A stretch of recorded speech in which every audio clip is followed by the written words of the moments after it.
E aí, pessoal? Espero que vocês tenham gostado do vídeo do Albano, resumindo o livro A Arte da Persuasão. E aí, nessa aula, a gente vai dar um deep dive um pouco sobre como é que essas armas se comportam no nosso dia a dia e como é que elas acontecem. O Albano ele falou sobre 5 armas, na verdade, salvo engano, mas na verdade são 6. A gente tem reciprocidade, aprovação social, autoridade, compromisso, afeição e escassez. E aí é importante compreender como é que essas armas acontecem no nosso dia a dia, como é que nós podemos nos prevenir delas e como é que a gente consegue utilizar ela quando a gente fala de persuasão e negociação. E aí a primeira aula é a reciprocidade. E aí é o poder da gratidão a favores não solicitados. Ele é tão forte que ele pode superar até simpatia ou até mesmo o nível daquele favor. No livro ele retrata um cara que queria vender rifas, o nome dele é Joey, é um experimento universitário. E o Joey, antes de vender a rifa, ele ofereceu uma Coca-Cola a todo mundo. Chegou, tava o pessoal na sala, uma Coca-Cola para todo mundo, e o Joey estava bebendo sua Coca-Cola. E aí o que foi que acontece? O que aconteceu? Todo mundo aceitou a Coca-Cola, porque o Joey estava bebendo, ia ser falta de educação, e foi um favor não pedido. O Joey ofereceu aquilo de graça. De graça. E no mais pra frente da conversa, o Joe pediu pro pessoal comprar uma rifa para ajudar ele a alguma coisa. Em resumo, cada Coca-Cola custou 10 centavos e, em média, o Joe conseguiu que cada pessoa comprasse 25 de rifas. Pessoas compraram até mais. E isso é a arte da reciprocidade. Ele ofereceu um favor, essa pessoa se sentiu no dever de devolver esse favor. E aí, eu queria saber de vocês se você já se sentiu incomodado por não retribuir o favor de alguém. Alguém fez um favor, não pediu nada em troca e aquilo gerou incômodo em você. E como é que você ficou com o sentimento de dever não cumprido? Você já sentiu que deveria cumprir alguma coisa e você não cumpriu aquilo? E como é que isso aconteceu? E quando a gente fala da arma da persuasão, além disso, de você dar uma coisa de graça, dar uma balinha, dar o bombom, para pedir alguma coisa em troca depois, tem outras coisas que também vêm da reciprocidade. Exemplo, dizer não várias vezes é complicado. E aí tem uma tática que é a rejeição seguida de recuo. Exemplo, todo mundo pede desconto. E o que é que se utiliza muito para isso? Você dá o primeiro preço, a pessoa diz não, você dá um segundo preço e você dá um terceiro preço. Isso é muito normal em negociação e eu demorei a aprender isso, porque geralmente eu dava o meu preço e, na verdade, quando eu ia negociar que o pessoal pedia desconto e eu, no sentimento de escassez que a gente vai falar, que se eu não fechasse aquele serviço quando eu tinha empresa, minha empresa ia quebrar, eu terminava diminuindo, fazendo o serviço por custa quase.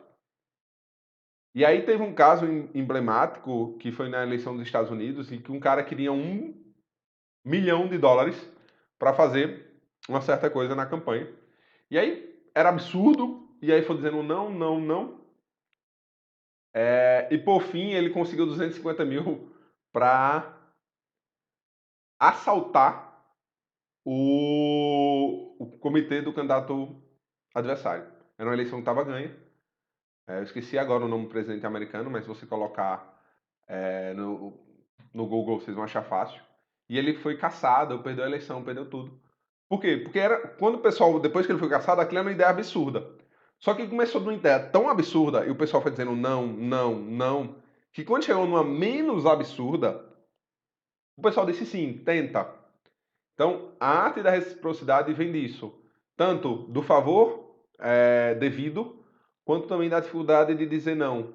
E como você consegue isso através da reciprocidade. O outro é a aprovação social. Então, 95% das pessoas, na verdade, elas são seguidoras. Quando você tem empresa na área de desenvolvimento, se estuda muito isso, dos pessoal que compra primeiro, ali alguma coisa. Então, geralmente você desenvolve para esse nicho, se esse nicho gostar, aquela massa vai vir depois. Porque 5 pessoas iniciam, 95 pessoas seguem a manada. Então isso também é chamado de efeito manada. Elas são convencidas mais pelas ações dos outros do que qualquer outra prova que possamos oferecer. E aí, você já sentiu vontade de fazer alguma coisa, mas ninguém estava fazendo aquilo? E aí, puxando lá para o nosso grupo, você já sentiu vontade de colocar uma coisa, mas ninguém está escrevendo? E aí, você não escreveu? Tem um estudo interessante, pessoal, que eles pegaram uma pessoa olhando para o céu. Uma pessoa. 40% das pessoas que estavam passando ao redor dela pararam. Quando eu tinha duas pessoas parando de propósito para o céu, 60% das pessoas que passaram, pararam. Quando eu tinha quatro pessoas olhando para o céu de propósito, 80% das pessoas pararam. E aí tem até uma história engraçada nisso, porque o cara que inventou o carrinho de supermercado, no livro ele descreve, ele inventou o carrinho e não conseguia com que o pessoal utilizasse. E aí tentou diversas e diversas técnicas, até que ele percebeu, teve uma ideia de pagar pessoas para empurrar o carrinho e botar compras dentro do carrinho. Elas não iam comprar nada, mas estavam andando dentro do supermercado. E a partir daí o carrinho começou a ser utilizado e é utilizado em todo mundo. E aí, eu queria que você refletisse, você é mais inicializador ou você precisa desses componentes sociais para poder lhe garantir? Uma coisa interessante da aprovação social que o livro descreve é que uma pessoa, se ela estiver passando mal no meio de uma multidão, a probabilidade dela ser ajudada, ela é mínima se ela só pedir socorro. E ele descreve que por que isso acontece? Porque ninguém está ajudando, então não é para ajudar, vamos seguir a manada. E a probabilidade de você conseguir uma ajuda dizendo, senhor de camisa vermelha, por favor, me ajude, é muito maior. Salvo engano, sai de 30 para 60 e tantos por cento. E a gente vai ver por que esse negócio de eu chamar você para fazer isso, ele é importante. E aí a gente entra no gatilho da escassez, que é aquilo que para você amar qualquer coisa, basta perceber que ela pode ser perdida. Então, você já comprou alguma coisa porque estava acabando? Se lembra daquela felicidade lá do TED, pessoal? Isso é muito ligado àquela felicidade da escassez, de que vai acabar, que é aquela felicidade que eu desejo. E se eu não tiver agora, ele pode acabar e eu não vou ser feliz. Então, isso é muito ligado a esse gatilho. Eu não sei se vocês já viram cursos online, que geralmente ele se encerra hoje dentro de 7 dias, dentro de uma métrica chamada de fórmula de lançamento. E fora que o que mais você vê é isso. Promoções só hoje ao tempo limitado. Só hoje. Promoção relâmpago. Por quê? Porque isso é um gatilho que ativa na sua cabeça de que vai acabar. Então eu preciso comprar. Um outro é a autoridade, pessoal. Você já acreditou em alguém apenas pelo jeito de vestir e de falar dessa pessoa? Policial, médico, professor. Então, o jeito que ele se veste, o jeito que ele fala, a autoridade disso, geralmente lhe dá confiança. Tem um livro do Leonardo DiCaprio que ele passou por diversas profissões. Depois eu posso procurar e colocar no grupo.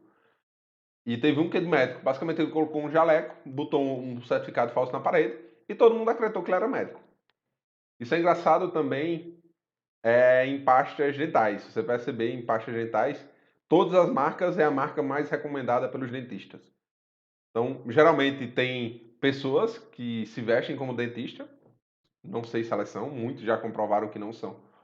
Em propaganda, são apenas atores vestidos como dentista, mas são autoridades para falar de pastas dentais. E isso lhe leva a comprar aquela pasta ou não. E no livro ele fala do caso de uma imobiliária que elevou a taxa de agendamento de visitas de uma loja em 20% e a taxa de acréscimo de venda, de conservação de venda, em 15%. Apenas com uma certa mensagem. Quando a pessoa ligava para a imobiliária, ele dizia: eu vou lhe passar para um corretor especial que tem 20 anos de experiência. É o nosso corretor mais experiente e que atende clientes só especiais. E com isso, eles geravam autoridade naquele consultor, que faziam com que a taxa de venda e a taxa de agendamento aumentasse tanto. Apenas com mensagem dizendo que ele era autoridade. Depois a gente tem um compromisso. E aí ele mostra muito forte, tem essa frase no livro que é: defina uma meta, o mais importante de uma meta é defini-la e passá-la para o papel. Caso queira colocar mais força na sua meta, torne ela pública. Então, por que isso, pessoal? Porque nós temos uma carência de ser coerente. Então, na hora que a gente começa a fazer uma coisa, a gente vai ser coerente com aquela coisa o máximo que for possível. E aí, quantas vezes você já ficou preso depois do primeiro sim? Minha pergunta para você é: depois do primeiro sim, depois que você disse sim a um pequeno favor, o quanto essa pessoa que pediu um pequeno favor lhe pediu a mais? O quanto depois que você se comprometeu a fazer uma coisa, você ficou fazendo aquilo sem querer? Ele fala de um caso interessante de um escoteiro nos Estados Unidos, é normal, que primeiro pediu um favor, então já começou a ter o compromisso. Ele respondeu sim. Ah, você pode me fazer um favor? Era uma criança pedindo. Sim. E aí ele pediu $5. Aí o cara, não tenho $5, na época era muito dinheiro, hoje ainda é, né? E ele fez, então compra um chocolate para mim, que a gente tá vendendo chocolate para ajudar. Então, primeiro, o cara teve uma coerência que ele disse que podia ajudar. Depois ele adotou aquela outra arma do peça alguma coisa e depois recue. Então ele juntou duas armas e o cara não conseguiu. Comprou o chocolate. Na verdade, não comprou um chocolate, comprou 5 chocolates. E no final ele deu o que o cara queria. E era uma criança. E aí, como perceber que esse negócio do compromisso ele está lhe afetando?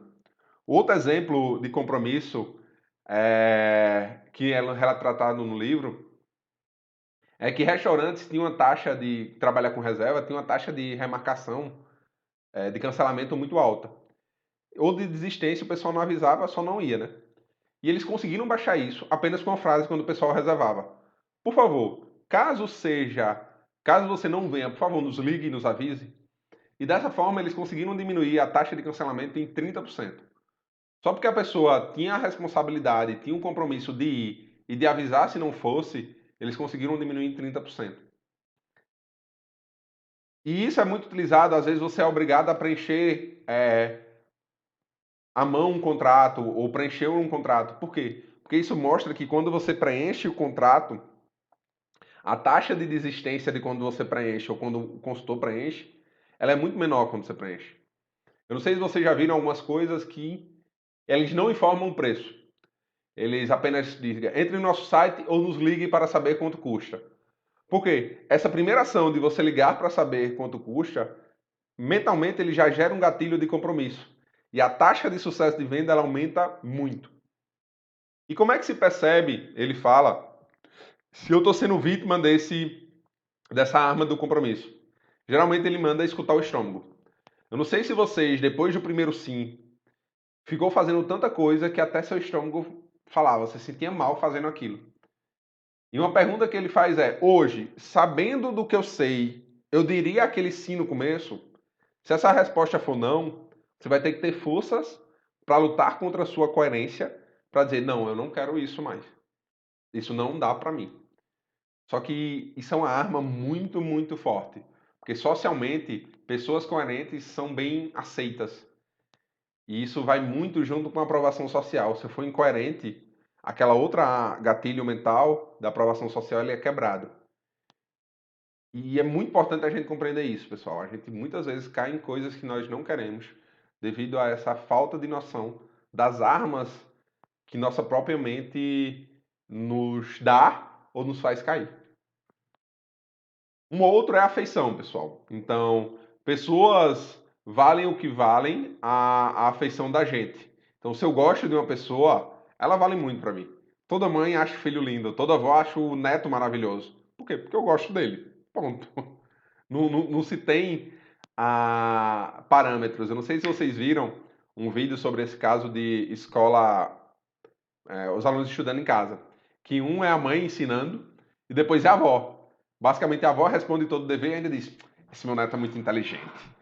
Toda avó acha o neto inteligente, toda avó acha o neto brilhante, apenas porque tem uma afeição a esse neto. Então, daí o mestre do povo tirou aquele aplágio de quem o feio ama, bonito lhe parece. Então, se eu amo uma pessoa, ela é bonita para mim, ela é perfeita, ela é maravilhosa e tudo mais. E aí, Quantas vezes você já fez alguma coisa apenas porque simpatizava ou gostava dessa pessoa? Quantas vezes uma pessoa foi legal pra você e você fez um negócio só porque ele é legal, tá bom, ele é gente boa, ele merece. Às vezes você não conhecia muito essa pessoa. Essa pessoa apenas usou de táticas que a gente chama de rapport em negociação. Rapport é como se ligar emocionalmente com aquela pessoa. E imagine que pessoas que são muito boas nesse negócio chamado rapport, há uma técnica chamada de espelhamento.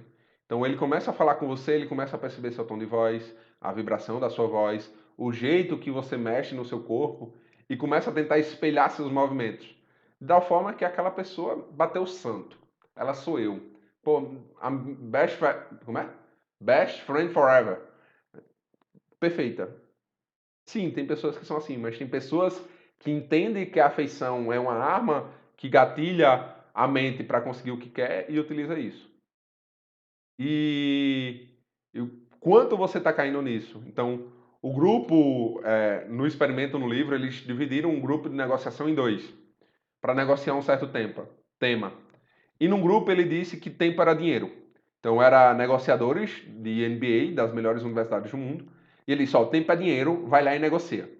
Esse grupo que tinha a informação que tempo era dinheiro, conseguiu fechar 55% das negociações.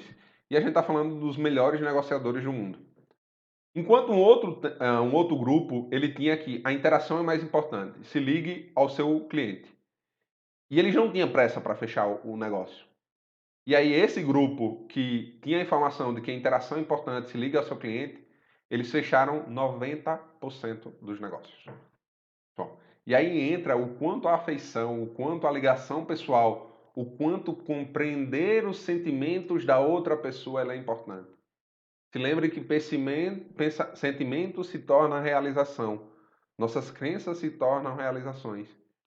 E aí quando a gente estuda a persuasão, e principalmente pela afeição e por outros, é que dor essa pessoa tem? Que sentimento está fazendo ela desejar alguma coisa? E na hora que eu entendo esse sentimento, a negociação se torna muito mais fácil. E aí, pessoal, para você, qual a primeira coisa que a se fazer em uma negociação para lhe dar vantagem? Como é que você pode ter vantagem numa negociação? Eu queria que você parasse e pensasse. Se você fosse começar uma negociação hoje, o que é que você começaria fazendo ou qual desejo você iria ter? Como é que você quer começar uma negociação? Eu vou parar o vídeo aqui e aí no próximo vídeo, na parte 2, a gente continua agora saindo de persuasão, agora entendido quais são os gatilhos que regem nossa mente, como é que a gente entra para a negociação. Beleza? Espero vocês.